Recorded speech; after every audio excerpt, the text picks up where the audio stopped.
Dominic Vale was a man who owned the city of Boston. He had senators in his pocket and judges on his payroll. At 37, he controlled East Boston with an iron grip that most people never saw coming. The son of a butcher from Southie, they said. The grandson of immigrants who couldn't speak English. Now he sat at the head of an empire built on shadows, and everyone from City Hall to the harbor docks knew his name. But the one thing he didn't have was a clue that his own execution had been scheduled for a Wednesday night inside his own home. He wasn't supposed to be there. Miami was where he belonged tonight. 3 days negotiating with the Colombians in a penthouse suite overlooking the ocean. 3 days of smiling at men who would slit his throat for the right price, pretending they were all civilized businessmen discussing import logistics. 4 hours. That's all it took for everything to collapse. His contact got arrested at dawn. FBI swarmed the warehouse like locusts, and Dominic watched from his hotel room as 20 years of careful relationship building burned to ash on live television. He booked a commercial flight home. No private jet, no bodyguards, no advance warning to anyone. Exhaustion drove him, and something else. A small velvet box in his jacket pocket, containing a diamond choker worth more than most people's houses. Victoria had been distant lately, cold. Their conversations had become arguments. Their silences had become walls. 3 years together, and he could feel her slipping away. Maybe the diamonds would remind her why she stayed. The November storm had turned Boston into a drowning city. His Mercedes carved through flooded streets, headlights cutting weak paths through the downpour. Beacon Hill rose ahead, and atop it, the Vale estate waited like a crouching beast. He pulled through the gates at 9:15. The house was dark, completely dark. Dominic sat in the parked car for a long moment, engine idling, staring at the black windows. Victoria kept every light blazing until midnight. She had since childhood, some trauma she never explained. The staff knew better than to touch a single switch before she went to bed. So why was the house swallowed by shadows? He killed the engine, stepped into the cold, his breath misted in the November air as he approached the service entrance, moving on instinct now, avoiding the main door. Inside, the smell of the house wrapped around him, furniture polish, fresh flowers, and beneath it all, something that made the hair on his neck stand up. The kitchen was empty, the hallway beyond, silent, no security, no staff, no Victoria rushing down to greet him or complain about his early return. Nothing but darkness and the thundering of his own heartbeat. His hand found the Beretta under his jacket. 20 years had taught him what this kind of silence meant. It meant someone was waiting. It meant someone had planned. He moved through the shadows toward the grand staircase, and stopped. A figure stood in the darkness ahead. Dominic drew his weapon in one fluid motion, finger on the trigger, ready to fire. The figure stepped into a sliver of moonlight. Elena, the housekeeper, 28 years old, quiet as a ghost, employed for 2 years.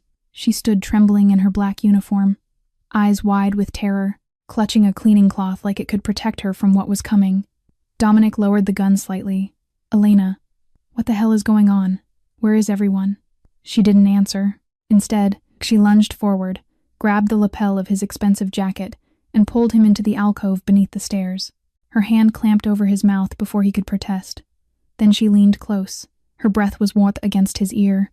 Her body was shaking violently, and she whispered 2 words that would save his life. Stay silent. Dominic's first instinct was to shove her away. No one touched him without permission. Not his men, not his lovers, not anyone. He was Dominic Vale, and the last person who grabbed him uninvited had lost 3 fingers for the offense. But something in Elena's eyes stopped him. Raw terror, the kind that couldn't be faked. He had seen that look before, in the eyes of men who knew they were about to die, in the faces of witnesses who had seen too much. Elena wore that expression now, her pupils blown wide in the darkness, her entire body vibrating with fear. Let go of me, Dominic whispered, his voice dangerous. Elena shook her head frantically. Her grip on his jacket tightened instead of loosening. She pulled him deeper into the alcove beneath the grand staircase, into shadows so thick he could barely see her face. 2 years. She had worked for him for 2 years. He tried to remember the last time he had actually looked at her. Really looked. She was always there, always working, always invisible. She brought coffee in the mornings and fresh towels in the evenings. She moved through his house like a ghost, never speaking unless spoken to, never drawing attention. He couldn't even remember her last name. Mr. Vale, Elena breathed, her voice barely audible. Please, you have to listen. I don't have to do anything. But he kept his voice low. Some part of him, the part that had survived 20 years in this business, was already listening. Tell me what's happening. Where is my security team? Where is Victoria?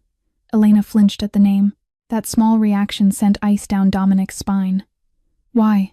He whispered, his gun still raised, ready. Why should I stay silent in my own house? Elena's eyes filled with tears, not the theatrical kind that Victoria produced on demand. These were real. These were the tears of someone staring into an abyss. Because, Mr. Vale, she breathed, they are celebrating your funeral up there. The words hit him like a bullet to the chest. Funeral. His funeral. They thought he was dead. The feeling crashed over him like a wave of ice water. He recognized it instantly. The same sensation he'd felt in 2019, walking into a warehouse in Dorchester, 30 seconds before the ambush that had killed 4 of his men. His body had known before his mind caught up.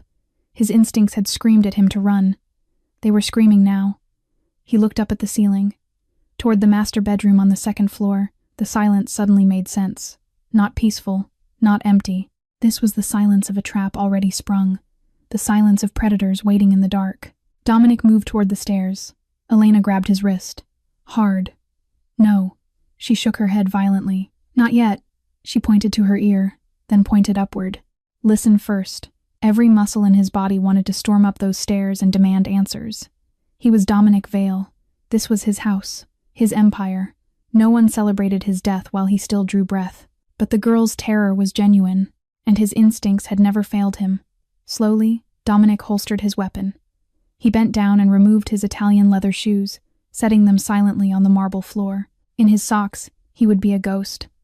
Elena watched him with something like relief. He moved toward the staircase, staying close to the wall where the wood was strongest, least likely to creak. Each step was deliberate, each breath controlled. Halfway up, he saw it, golden light spilling from beneath the master bedroom door. Faint, warm, the only light in the entire house. And then he heard it. Victoria's laugh, but not the laugh he knew, not the sharp, brittle sound she made when she was annoyed, or the forced giggle she used at parties. This was different, throaty, intimate, satisfied. The laugh of a woman with a secret, the laugh of a woman who thought she had already won. Dominic pressed his back against the silk wallpaper, inches from the bedroom door. The golden light cut a thin line across the hallway carpet. Through the gap, he could see shadows moving. 2 figures, close together. Victoria's voice drifted out, smooth and calculating, nothing like the shrill tone she used when arguing with him about dinner plans or his late nights at the office. This was a different woman entirely, confident, cold, in control. The plane should have landed in Miami by now. If he checks in at the hotel and doesn't answer his usual contacts, someone will notice. A man's voice responded. Deep, familiar. Dominic's blood turned to ice. Relax, V. The pilot is mine. Has been for 2 years. The manifest shows Dominic Vale disembarked in Miami at 6:15. Customs records confirm it. Hotel records will show he checked in at 7. Ryan Mercer, his underboss, his right hand, the man he had trusted with his life for 6 years. And the actual Dominic? Victoria asked. Ice clinked against crystal. They were drinking, celebrating, currently bleeding out in the cargo hold at 35,000 feet.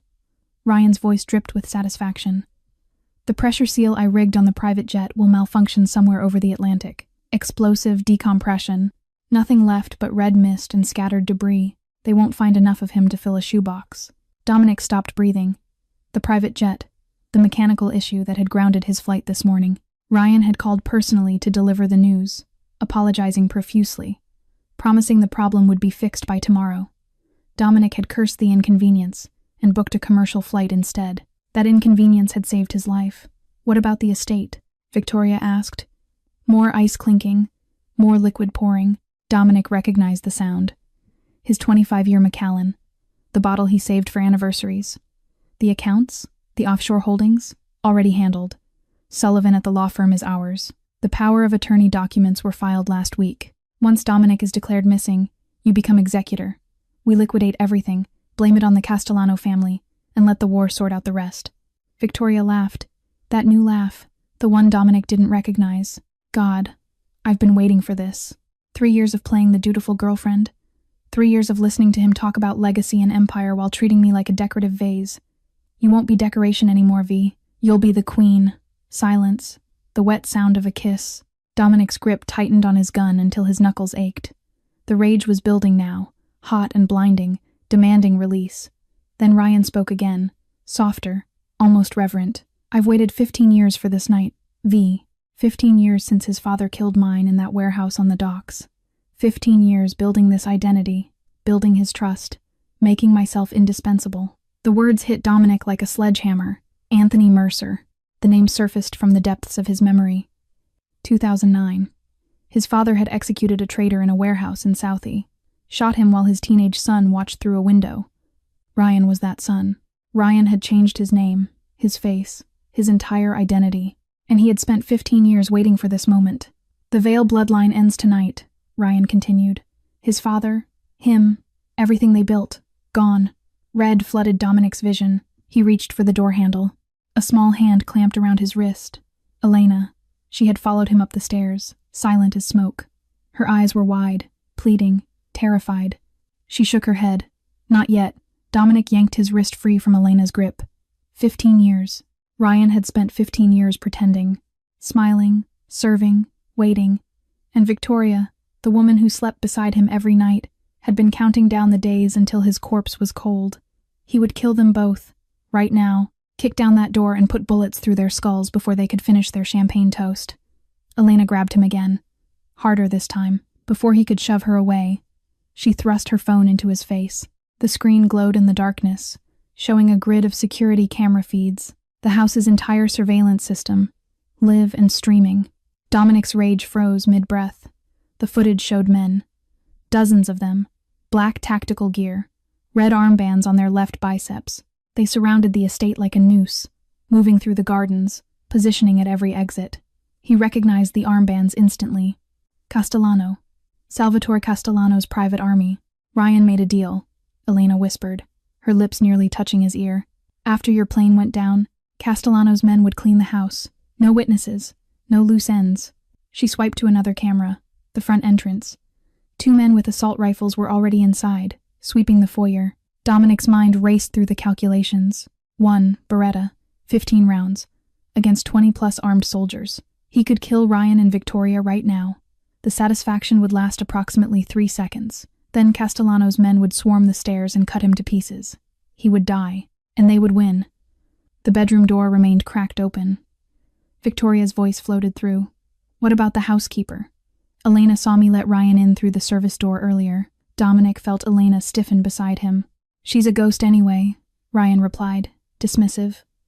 No family, no friends, no one who would miss her. After we're done celebrating, I'll take her for a drive.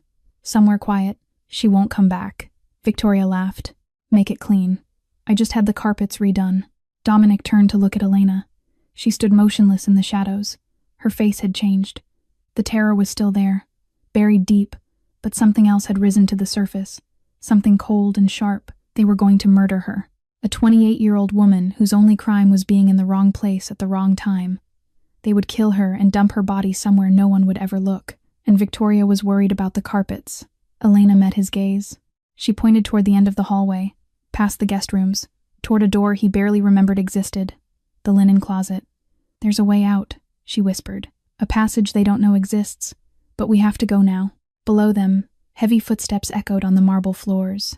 Castellano's men were moving through the ground level, room by room. Dominic looked at the bedroom door one last time. Ryan's laughter joined Victoria's. The clink of glasses. A toast to his death. He memorized every sound, the pitch of their voices, the rhythm of their celebration, the casual cruelty in their words. He would use it as fuel later. Lead the way, Dominic said. Elena didn't hesitate. She turned and moved down the hallway like a shadow, her bare feet silent on the carpet. Dominic followed the housekeeper into the darkness. The linen closet smelled like lavender and Egyptian cotton. Elena pushed aside stacks of pristine white sheets, her movements quick and precise. Behind the shelves, her fingers found something in the wooden panel. She pressed. Click. A section of the wall swung inward, revealing a narrow passage that exhaled cold, stale air. Darkness pooled beyond like black water. Dominic stared. I built this house. I know every inch of it. You renovated it, Elena corrected softly. The original owner, Mr. Blackwood, was a bootlegger during Prohibition. He built passages throughout the estate for moving product. This one leads to the old coal cellar that was sealed in the 40s. And you know this how? I found the original blueprints in the library, behind a collection of first edition Hemingways that no one has touched in decades. Dominic's eyebrow raised despite the circumstances. You memorize architectural plans while dusting? I read everything, Mr. Vale. Her eyes met his in the darkness. It's how I survive. Heavy boots thundered on the staircase below them. Voices barked orders in clipped Italian. Castellano's men were moving to the second floor. Elena slipped through the opening.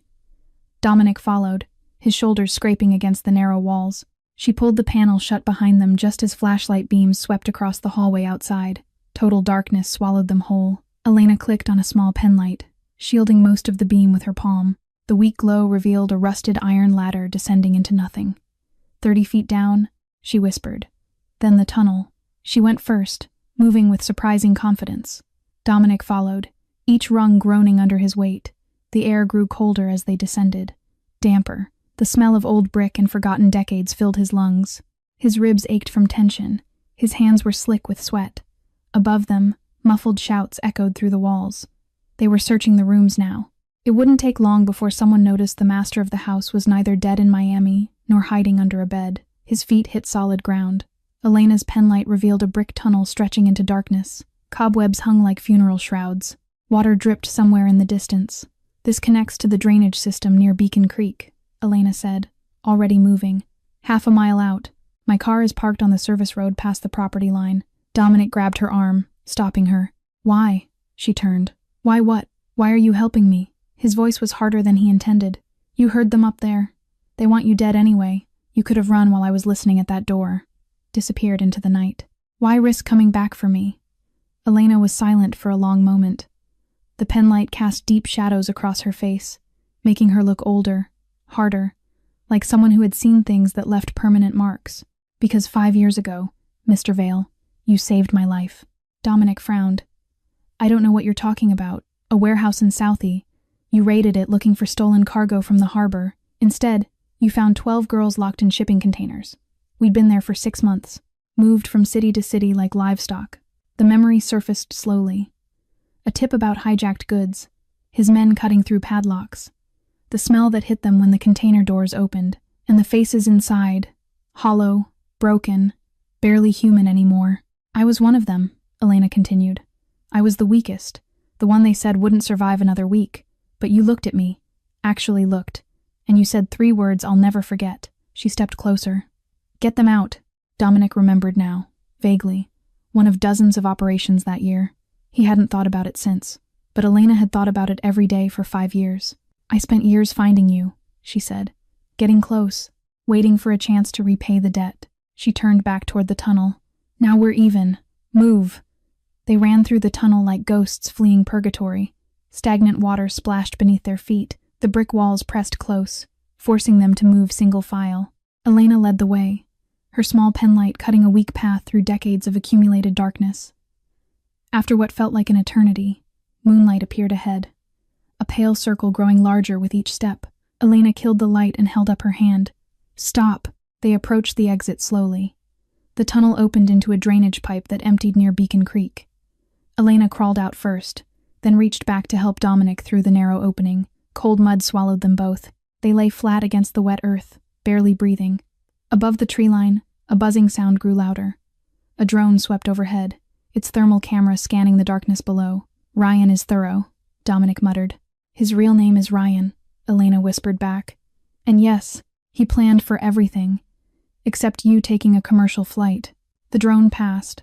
They waited 30 seconds, then another 30. Elena moved first, crawling through the underbrush toward the tree line. Dominic followed, his Armani suit now unrecognizable beneath layers of mud and torn fabric. His Italian leather shoes squelched with each movement. The rain had stopped, but the November wind cut through his wet clothes like frozen razors. He could see Elena shivering ahead of him, her black uniform soaked through, her hair wild around her face. But she kept moving, steady, determined. 10 minutes of brutal terrain. Thorns tore at their arms. Branches whipped their faces. The ground alternated between slick mud and treacherous roots. Finally, they emerged onto an old service road. A silver Honda Civic sat beneath a canopy of bare oaks. 2016 model. Dented bumper. Rust spots on the wheel wells. Dominic stared. "This is your car?" The security chief said staff vehicles were eyesores. Elena was already fumbling with her keys. "He made us park off property. Half a mile walk each way." Her hands shook violently. The adrenaline crash was hitting her now. The keys slipped from her fingers and disappeared into the wet leaves. Dominic bent down and retrieved them. "I'll drive." Elena snatched them back. "No, the starter is tricky. You have to wiggle the key a certain way or it won't catch." She unlocked the door. They dove inside, both gasping from exertion. The car smelled like vanilla air freshener and old coffee. Elena jammed the key into the ignition, wiggled, turned. The engine coughed, sputtered, died. "Come on," she breathed. Come on. Headlights appeared around the bend behind them. 3 black SUVs, moving fast. Elena tried again. Cough, sputter. The SUVs were closing. 200 yards. "Elena," Dominic warned. "I know. 100 yards." She cranked the key one more time, pumping the gas pedal with desperate force. The engine roared to life. Elena slammed the car into drive and floored it. The little Civic's tires screamed against the wet asphalt as they shot forward onto the main road. High beams exploded in the rearview mirror. The SUVs were right behind them. Bullets pinged off the rear bumper. One punched through the back windshield, spraying glass across the interior. Elena screamed but kept her foot pinned to the floor. The Civic whined in protest as the speedometer climbed past 85. "Where are we going?" Elena yelled over the wind howling through the shattered window. Dominic checked his Beretta. 1 magazine, 15 rounds, against 3 vehicles full of armed soldiers. "We can't go to my people. I don't know who else Ryan has turned." He looked at Elena. "But I know one man he couldn't touch." "Who?" "Marcus Thorne. My brother from another mother." Dominic's jaw tightened. "And the one man who wants Castellano dead more than I do." Elena drove like she had been born behind a wheel. The Civic screamed through the Boston streets, tires barely gripping the wet pavement. Behind them, the 3 SUVs pursued relentlessly, their headlights cutting through the darkness like hunting dogs on a scent. She yanked the wheel hard at the next exit. The little car drifted sideways, barely missing the guardrail. One of the SUVs wasn't as lucky. Metal shrieked against metal as it clipped the barrier and spun out. 2 left. Elena plunged into the maze of narrow streets in Dorchester. Left turn, right turn, through an alley barely wide enough for the Civic's mirrors. The SUVs fell back, unable to navigate the tight spaces. Then the temperature gauge spiked into the red. "We're overheating," Elena said, her voice tight. "One of those bullets must have hit the radiator." Steam began pouring from beneath the hood. The engine coughed, stuttered, and died as Elena guided the car into a dark alley behind a row of abandoned warehouses.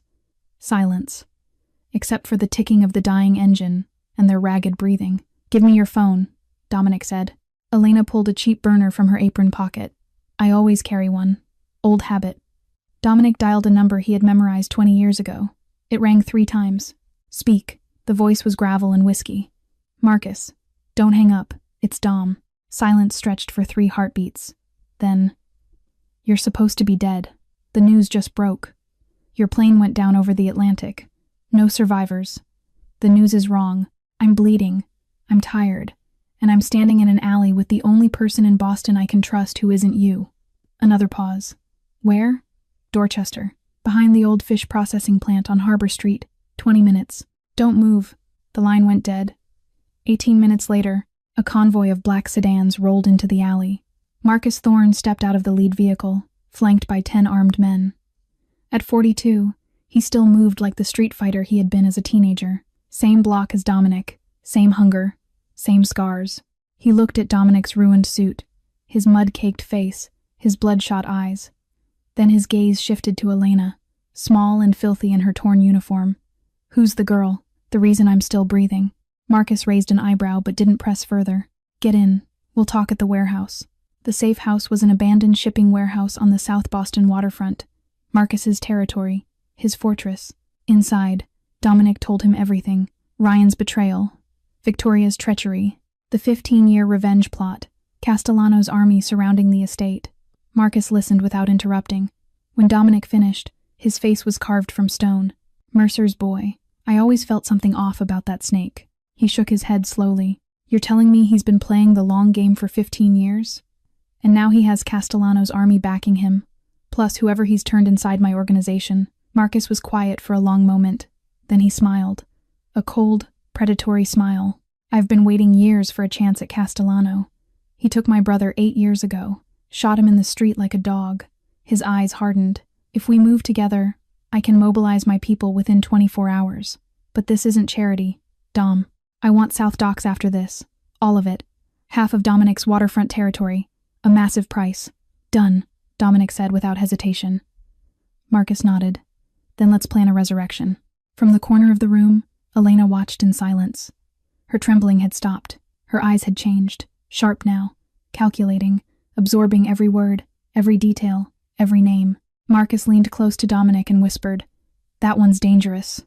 Dominic looked at Elena. She met his gaze without flinching. "Good, dangerous," Marcus added. The warehouse transformed into a war room within hours. Maps of Boston covered every surface. Marcus's men had marked positions, routes, safe zones in red and blue ink. Intelligence reports piled up on a makeshift table constructed from shipping crates. Marcus paced before the largest map, his finger tracing the boundaries of Castellano territory. My sources say he's got about 60 soldiers total, but they're spread thin, half guarding his properties in West Boston, the rest running operations across the city. "And Ryan?" Dominic asked. "Sitting in your house like he owns it. Which, I suppose, he thinks he does." Marcus spat on the concrete floor. "He's got maybe 20 Castellano men with him, plus whatever remains of your security team that he's turned." Dominic's jaw tightened. His house, his empire, being carved up by vultures before his body was even cold. "We need to move fast," Marcus continued, "before they consolidate. Before they tomorrow night." Both men turned. Elena stood in the corner, still wearing her mud-stained uniform. She hadn't spoken since they arrived. Most of Marcus's men had forgotten she was there. "Tomorrow night," she repeated, stepping forward. "Victoria will hold a memorial service for Mr. Vale. She loves attention. She won't be able to resist putting on a show for the whole city." Marcus raised an eyebrow. "The housekeeper knows social protocol? I know everything that happens in that house, Mr. Thorne, including the fact that Victoria ordered white lilies for the service this morning." Elena's eyes flicked to Dominic.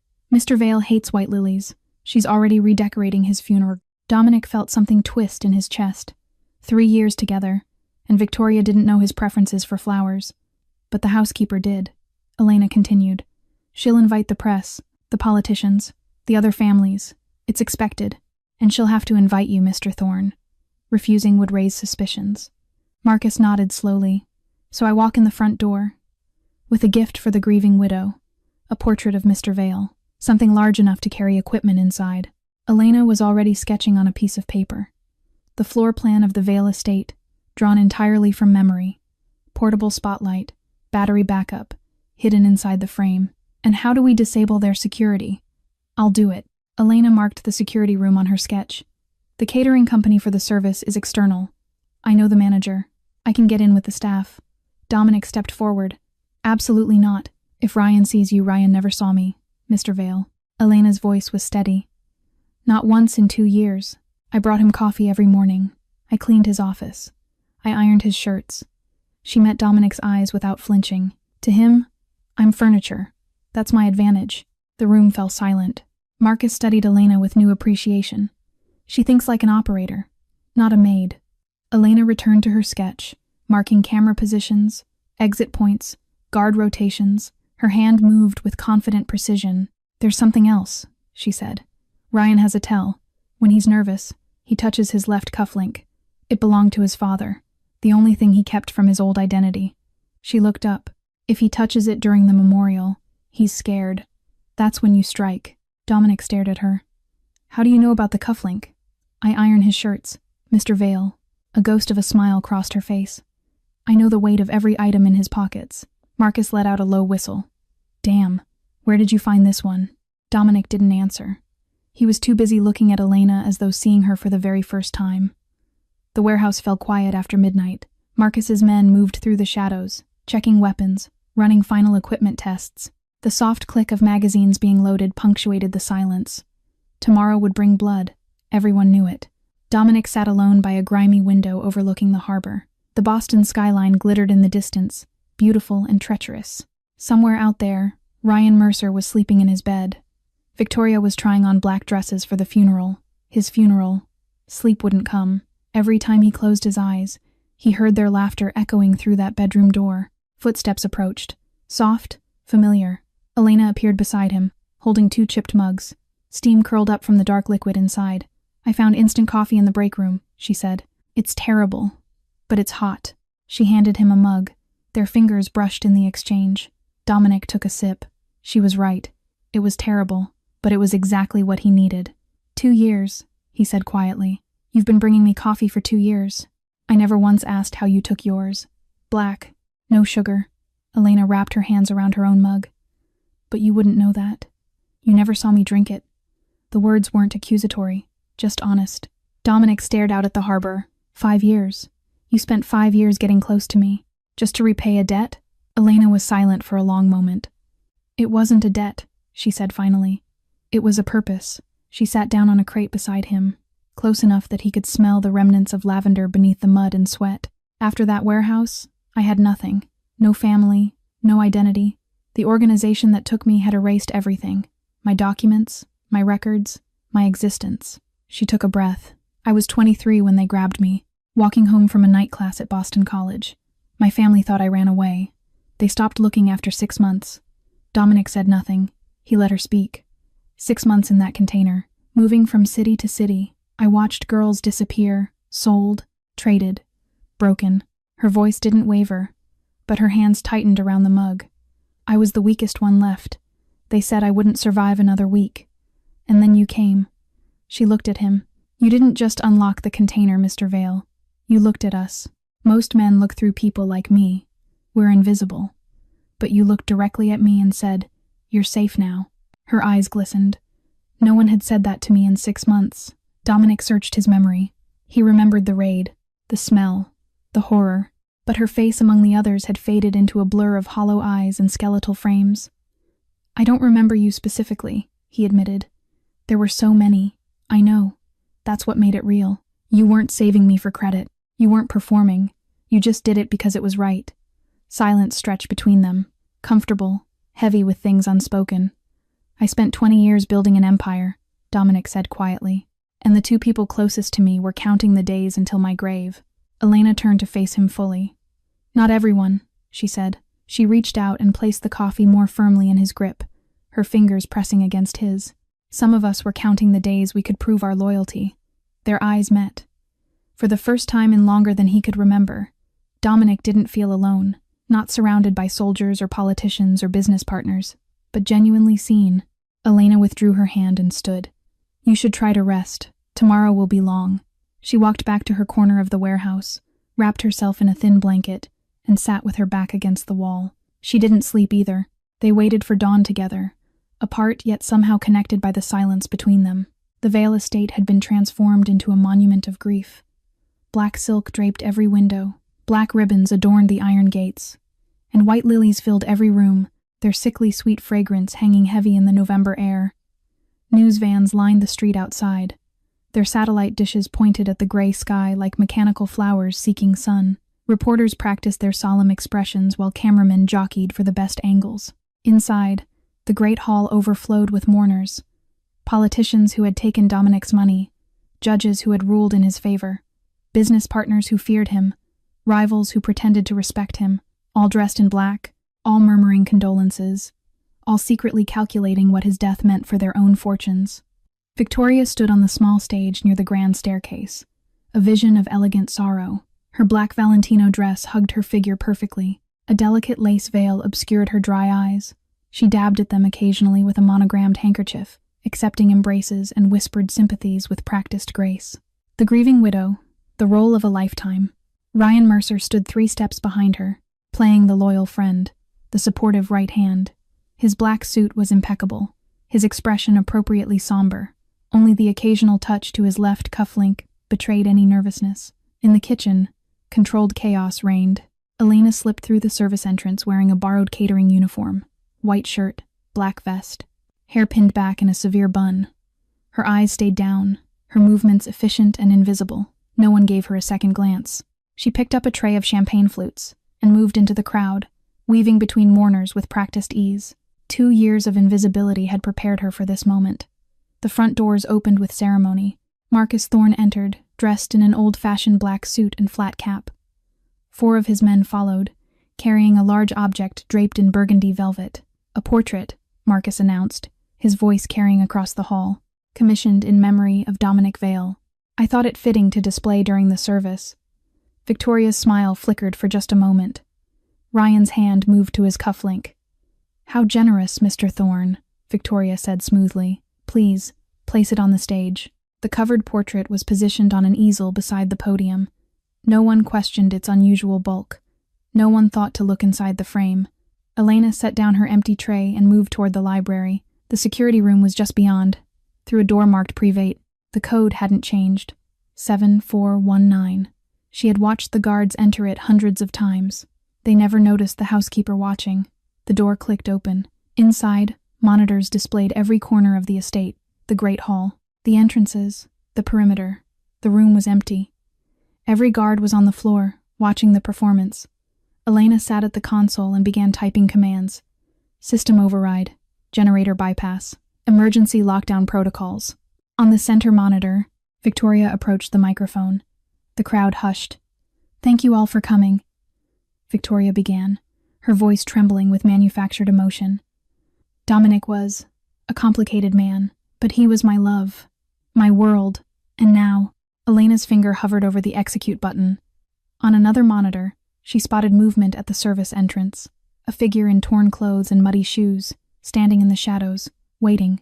Ryan touched his cufflink again, twice in 30 seconds. He was terrified. Victoria continued her eulogy, dabbing at her eyes, speaking of love and loss and legacy.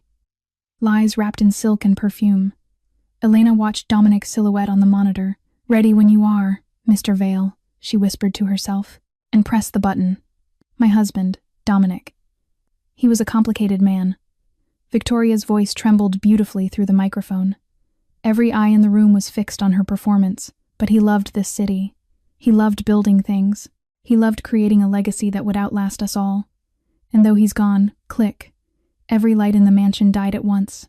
Darkness swallowed the great hall. Gasps erupted from the crowd. A woman screamed.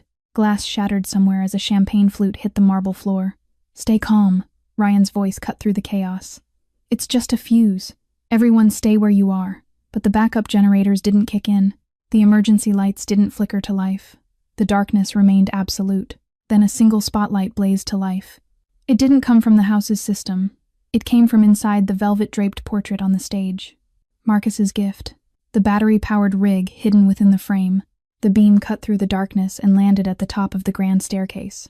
Dominic Vale stood there, not in his usual Armani, not polished and powerful.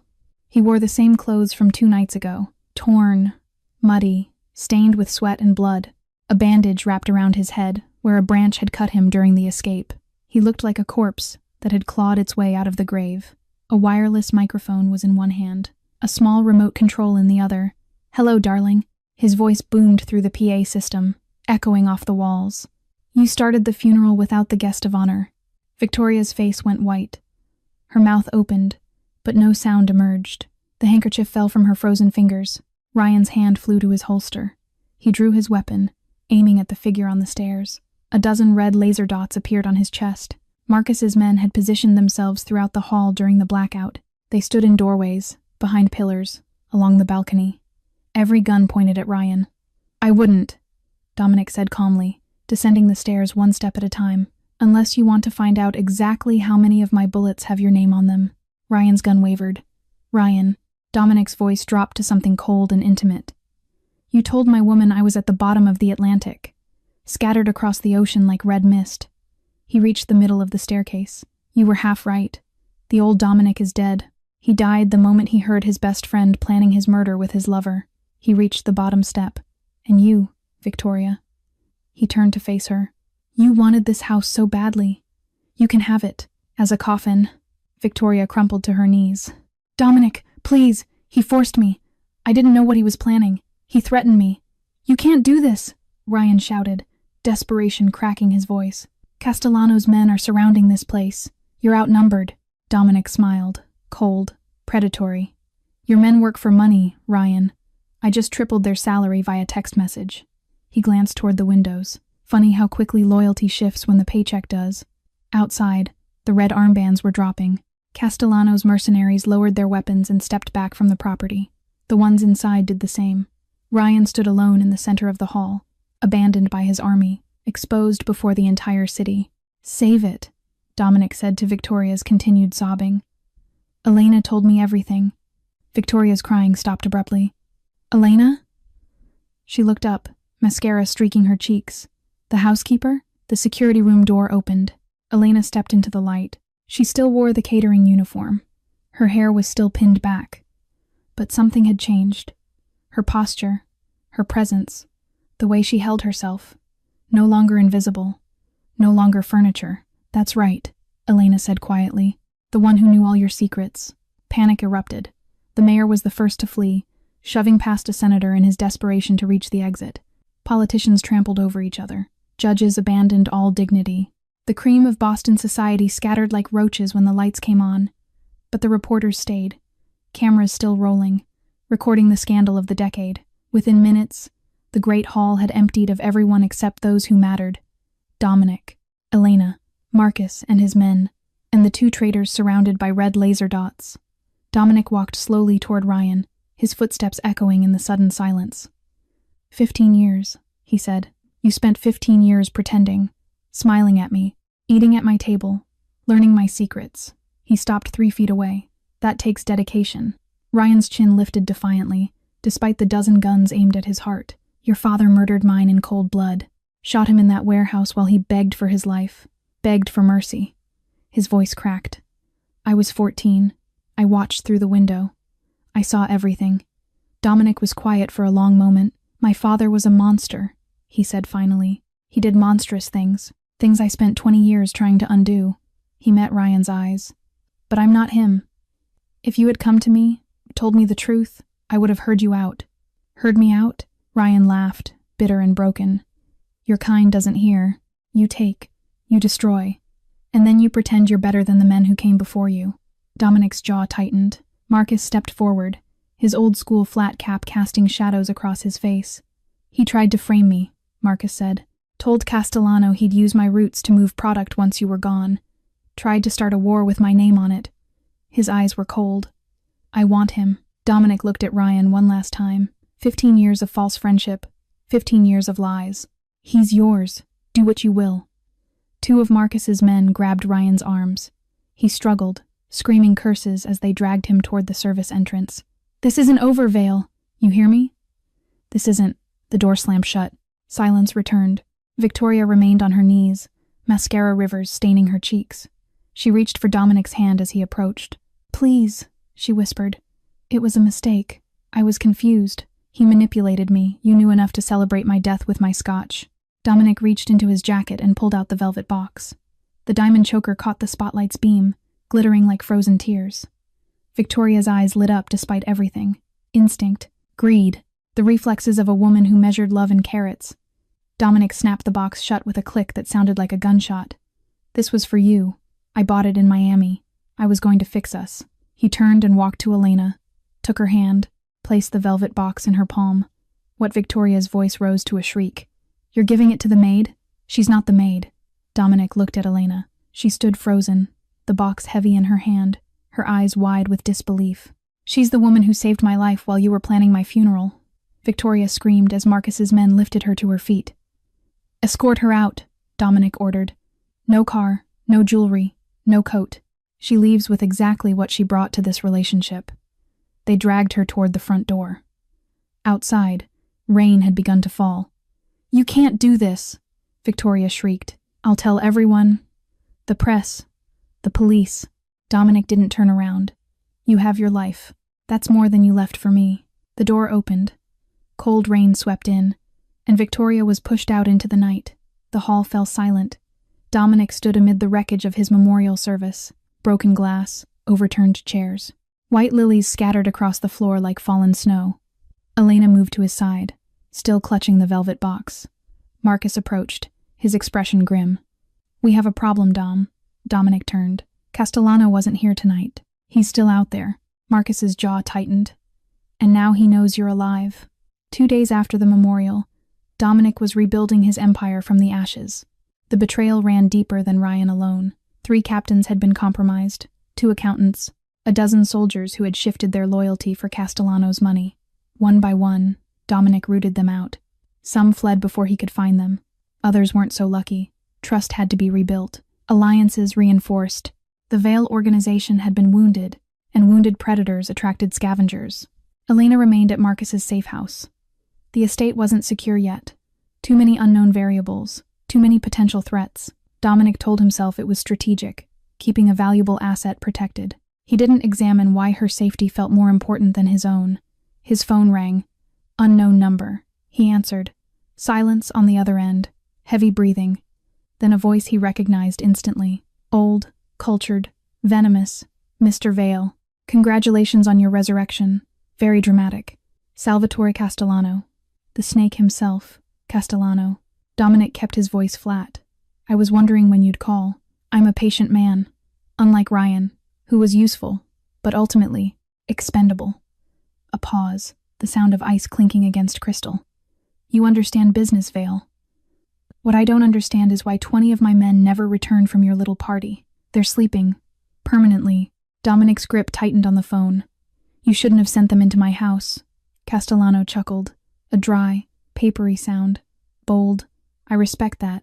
Your father never had such spine. Another pause. But here's the thing, Mr. Vale. I don't lose. I adapt. You took Ryan from me. Cost me 20 soldiers. Embarrassed me in front of the entire city. His voice dropped to something cold and intimate. I'll take something from you. The line went dead. Dominic immediately dialed Marcus. Double the guards at the safe house. Castellano is planning something. Already on it, Marcus replied. She's got 4 men on rotation. No one gets in without. A crash echoed through the phone. Shouting. Gunfire. Then silence. Marcus? Marcus. Nothing. That evening, the video arrived. Elena sat bound to a metal chair in what looked like an abandoned warehouse. Duct tape covered her mouth. Her hair had come loose from its bun, falling across her face. Bruises darkened her cheekbone. But her eyes were what stopped Dominic's heart. Not pleading, not broken. Alert, calculating. Castellano's voice narrated over the footage. I know who she is to you now, Vale. The press is calling her your mysterious associate. They're speculating about romance. How touching. The camera zoomed in on Elena's face. Come to Pier 47. Alone. Midnight. No weapons. No backup. Or I'll send her back to you in pieces. Starting with her fingers. The video ended. Dominic played it again. And again. 10 times. 20. His men urged caution. It was obviously a trap. Castellano would have snipers on every rooftop. Walking in alone was suicide. But Dominic wasn't watching the video for Castellano's threats. He was watching Elena. On the 15th viewing, he saw it. Her eyes, blinking in a deliberate pattern, too rhythmic to be natural, too consistent to be fear. Morse code. He had taught it to his soldiers years ago. Basic communication when voices couldn't be trusted. Long blink, short, short, short, T, short, long, R, short, long, A, short, long, long, short, P, TRAP. She was warning him. Even bound and gagged and beaten, Elena was still fighting, still thinking, still protecting him. Dominic set down the phone. Get me Marcus, he said quietly. We need a plan. Marcus slammed his fist on the table. It's suicide, Dom. Pier 47 is Castellano territory. Has been for 30 years. He'll have snipers on every rooftop, men in every shadow. You walk in there alone, you're walking into a grave. He has Elena. She's one person. Marcus leaned forward, his voice urgent. You're the head of a family, an empire. If you die, everything falls apart. Everything we just fought for disappears. Dominic met his oldest friend's eyes. If I abandon her, I'm already dead.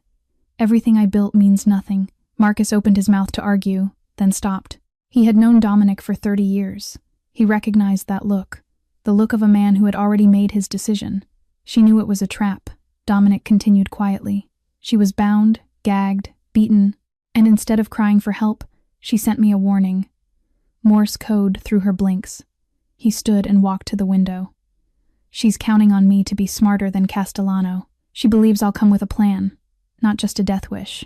He turned back to Marcus. I won't disappoint her. Silence stretched between them. Finally, Marcus exhaled. What do you need? 15 minutes. That's all. The plan took shape over the next 2 hours. Dominic would arrive at Pier 47 exactly as Castellano demanded. Alone. Apparently unarmed. the perfect target. Meanwhile, Marcus's men would approach from the water, boats running dark, divers coming up beneath the pier itself. Their objective: neutralize Castellano's snipers before the confrontation reached its climax. 15 minutes? Dominic repeated. Keep them busy for 15 minutes. That's all I need to get her out. Marcus nodded slowly. And if you can't get her out in 15, Dominic's jaw tightened. Then you blow the whole pier. Send Castellano to hell. He paused. With me if necessary. Marcus stared at him for a long moment. They had grown up together on these streets, fought together, bled together. They knew each other better than brothers. No more words were needed. Marcus simply nodded. Dominic prepared in silence, a Kevlar vest beneath a fresh black suit. The fabric hid the bulk well. A ceramic knife strapped inside his boot, invisible to metal detectors. A wireless earpiece, nearly undetectable, connecting him to Marcus's team. And in his pocket, a single bullet. Not for Castellano, just in case. At 11:30, he stood alone in the warehouse, watching Elena's video one final time. Her eyes stared back at him through the screen, calm despite the bruises, steady despite the fear, trusting despite everything. He remembered her words from that night in the safe house, her voice soft in the darkness. Some of us were counting the days we could prove our loyalty. She had proven hers 100 times over. In the dark hallway of his home, in the tunnel beneath the estate. In every silent moment she had watched over him without his knowledge. Now it was his turn. Dominic pocketed his phone and checked his watch. 11:45.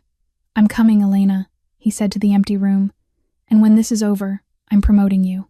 No more housekeeping, no more invisible. He walked to the door, paused, and looked back at Marcus. If I don't make it out, you'll make it out, Marcus interrupted. You're too stubborn to die. Dominic almost smiled. Then he stepped into the night, and the darkness swallowed him whole. The warehouse reeked of salt, rotting fish, and old blood. Pier 47 had been Castellano territory for 3 decades, a graveyard for those who crossed him. The wooden structure groaned with each gust of wind off the harbor, its boards warped and splitting from years of neglect. Dominic walked through the main entrance, with his hands raised. Spotlights blazed to life, blinding him momentarily. When his vision cleared, he counted at least 20 men, all armed, all pointing their weapons directly at his chest. Click, click, click. The sound of safeties disengaging echoed through the cavernous space. Mr. Vale. The voice came from the shadows at the far end of the warehouse. Salvatore Castellano stepped into the light, flanked by 2 bodyguards the size of refrigerators. 55 years old. Silver hair slicked back, eyes like frozen granite. He wore a suit that cost more than most people's cars, and held a Cuban cigar between manicured fingers. Behind him, Elena sat bound to a metal chair. Fresh bruises marked her face. Duct tape covered her mouth. But her eyes found Dominic's immediately. Alive, alert, waiting, punctual. Castellano continued, drawing on his cigar. I appreciate that in a dead man. I'm hard to kill. Dominic kept his voice steady. Ask Ryan. Oh, wait, you can't. Castellano's expression didn't flicker. Cocky, just like your father. He thought he owned this city too, until my brother put 3 bullets in his chest. And I returned the favor to your brother. Dominic took a slow step forward. Circle of life, Salvatore. I'm tired of circles. Castellano waved his cigar dismissively. I want the whole wheel. He gestured to one of his men, who produced a folder of documents. Here's my offer. Sign over Vale territory to me. All of it. The docks, the routes, the politicians. Everything your family built over 3 generations. He smiled, showing teeth like a shark. Walk away with your life, and I'll let your little maid go. Dominic looked at Elena. She was shaking her head violently. Muffled sounds escaped through the tape. Her eyes were screaming at him to refuse, to fight, to do anything but surrender. You want my life's work for a woman I've known 2 years? Castellano laughed softly. Please, I've seen the way you look at her. That video I sent? Your face when you watched it? He took another drag of his cigar. Don't pretend she's just staff, Vale. We both know better. Dominic's jaw clenched. Castellano was right, and they both knew it. But Dominic also knew something Castellano didn't. 13 minutes had passed since he entered the warehouse. Marcus's team should be in position by now. He just needed 2 more minutes. Let me think about it, Dominic said, stalling. That's a lot of territory to sign away. You have 30 seconds. 15 minutes. I want guarantees. How do I know you'll let her go? 20 seconds. Dominic's earpiece crackled. Almost imperceptibly, The signal. Behind Castellano, Elena moved. She had been working at her bonds since they brought her here. Survival skills learned in shipping containers 5 years ago, dislocating a thumb to slip through tight restraints. Ignoring the pain, her hands came free. When Castellano turned to check his watch, Elena threw herself sideways. The chair toppled. She rolled, putting a stack of crates between herself and the gunman. What the? The world exploded. Smoke bombs detonated from the water side of the pier. Glass shattered as Marcus's divers came up through the floor grates. Sniper shots cracked from outside, but they were met with return fire. Marcus's men had neutralized the rooftop positions. Firefight erupted. Dominic didn't hesitate. He dove toward Elena, sliding across the wet concrete as bullets tore through the air above him. He reached her position behind the crates, covering her body with his own. "I've got you," he breathed, wrapping his arms around her. "I've got you." The warehouse became a war zone.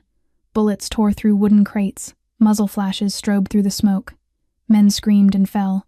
Marcus's team poured in from the water side, flanking Castellano's forces in a deadly pincer movement. Dominic pulled Elena deeper behind the shipping container, shielding her from the crossfire. "Can you walk?" Elena ripped the tape from her mouth, wincing at the sting.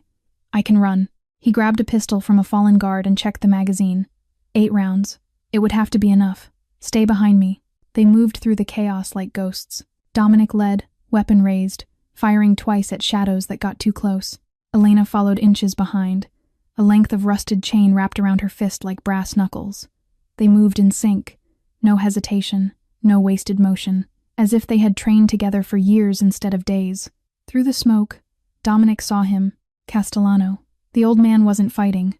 That was for his underlings. He was running, moving toward the back of the warehouse where a luxury yacht bobbed at a private dock. His escape route. "Go!" Elena shouted over the gunfire. "I'll cover." She scooped up a fallen rifle, checked the magazine with practiced efficiency, and took position behind a steel pillar. Dominic didn't ask where she had learned to handle weapons. Survival taught everything. He knew that now. He sprinted after Castellano.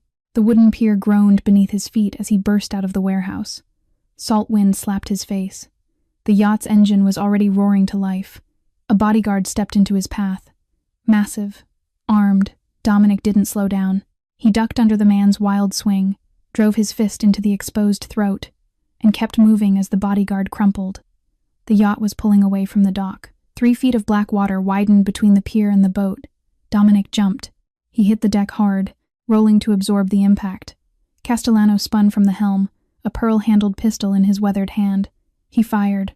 The bullet sang past Dominic's ear. Before Castellano could fire again, Dominic tackled him to the deck. The gun skittered away. They grappled, old man's desperation against younger man's fury. Dominic pinned Castellano to the deck, his forearm pressed against the old man's throat. "You think killing me changes anything?" Castellano wheezed, his silver hair matted with sweat. "There's always another Castellano. This city runs on blood. It always has. Then let's start with yours." Dominic's hand found the fallen pistol. He pressed it against Castellano's forehead. One squeeze. That's all it would take. Justice for 20 years of war. For his father. For Marcus's brother. For everyone this snake had destroyed. But he didn't pull the trigger. Elena's words echoed in his mind, from that night in the safe house. "You looked at me." His father would have pulled the trigger. His father never hesitated, never showed mercy. And his father had died with more enemies than friends, surrounded by people who feared him rather than loved him. Dominic lowered the gun. "No, I'm not giving you a martyr's death." He stood, keeping the weapon trained on Castellano's chest.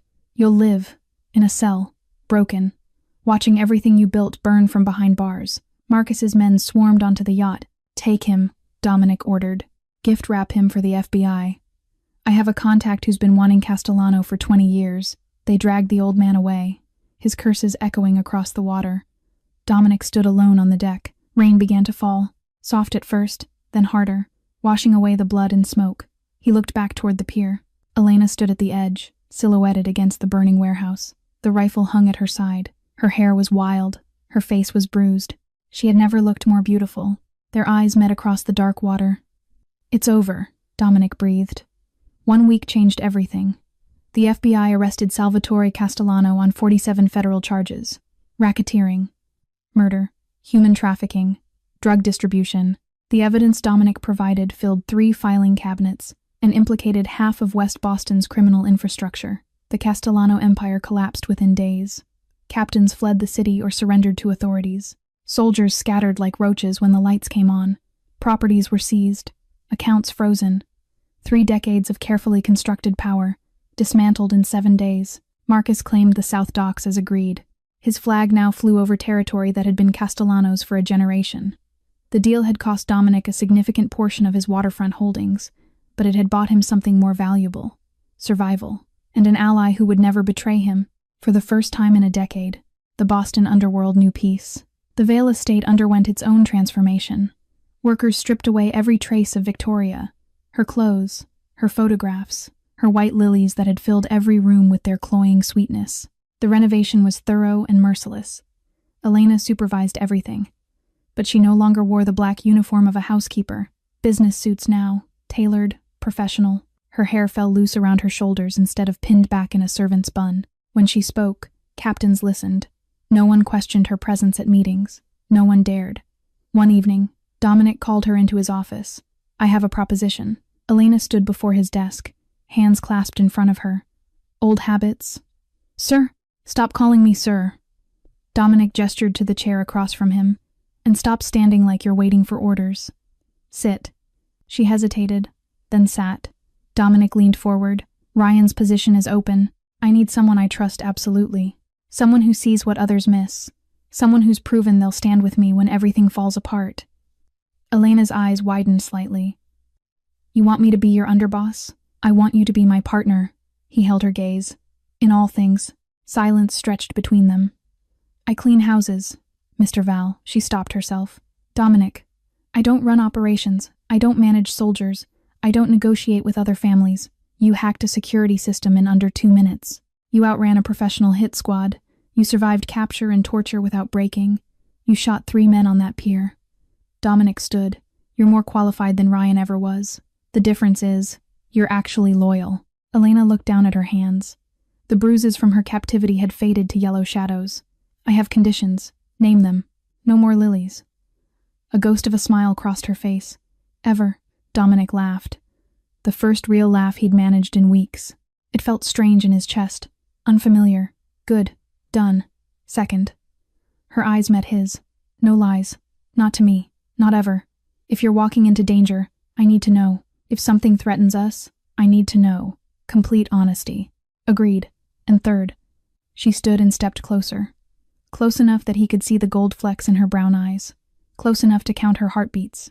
"You call me by my name. Not the housekeeper. Not the girl. Not the maid. Elena." Dominic rose from his chair.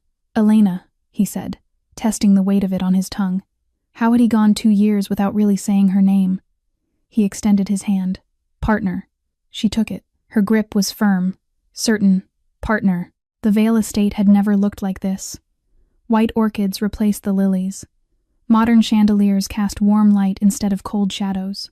The walls displayed contemporary art instead of dusty portraits of dead ancestors. Every trace of the old regime had been erased. The charity gala drew 300 of Boston's most influential faces. Politicians who had survived the Castellano fallout. Business leaders seeking new alliances. Society figures desperate to be seen at the event of the season. Dominic moved through the crowd with an ease he hadn't felt in years. The paranoia had faded. The constant surveillance of every shadow, every face, every potential threat. He still noticed everything, but the weight had lifted. He shook hands with a senator, smiled at a judge, made small talk with a tech billionaire who wanted to discuss investment opportunities, but his eyes kept searching the room. A reporter intercepted him near the champagne fountain. "Mr. Vale, the press is calling your associate the Shadow. Can you comment on her role in your organization? She handles operations." Dominic's voice was smooth and practiced. "I handle publicity. Some say she's more than an associate. There are rumors of a romantic Miss Cross." The reporter's attention snapped away. Elena descended the grand staircase. She wore an emerald green gown that flowed like water over her curves. Her dark hair cascaded in soft waves over bare shoulders, and at her throat, diamonds glittered. The choker from Miami, the one Dominic had bought for Victoria all those months ago. It had found its rightful owner, but it wasn't the dress or the diamonds that commanded attention.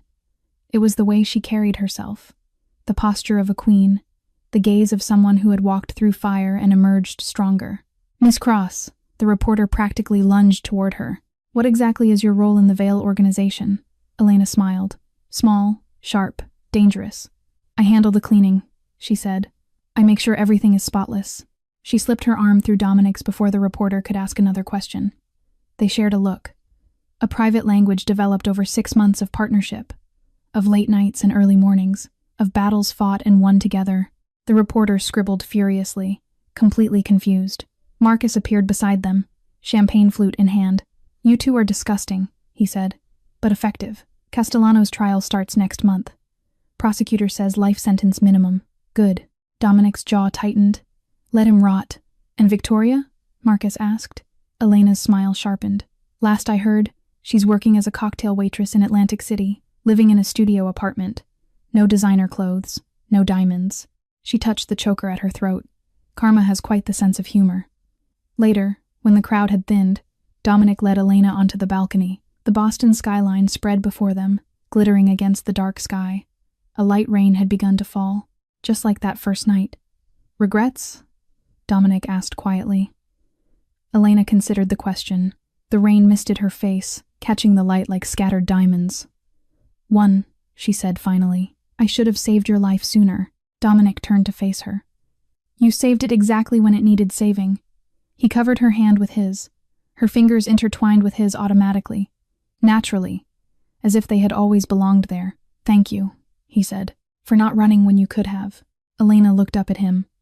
Rain caught in her lashes. Thank you for being worth staying for. The last guests departed after midnight. The caterers packed away crystal and china. The musicians loaded their instruments. One by one, the lights dimmed, until only the security monitors glowed in Dominic's office. A new ritual had emerged over 6 months. Every evening, after business concluded, Dominic and Elena reviewed the day's footage together. Every face catalogued, every anomaly noted. Trust had been rebuilt through vigilance. Tonight should have been celebration. The gala was a success. Their enemies were destroyed. Peace reigned. But something felt wrong. Elena leaned forward, her eyes narrowing at the screen. Wait, rewind that. Dominic scrolled back through the footage. The main hall, guests mingling, champagne flowing. There, Elena pointed. Stop. A woman in black, elegant, unremarkable at first glance. A wide-brimmed hat obscured half her face. She stood near the edge of the crowd, holding a champagne flute she never drank from. I've seen her before, Elena said slowly. At the pier.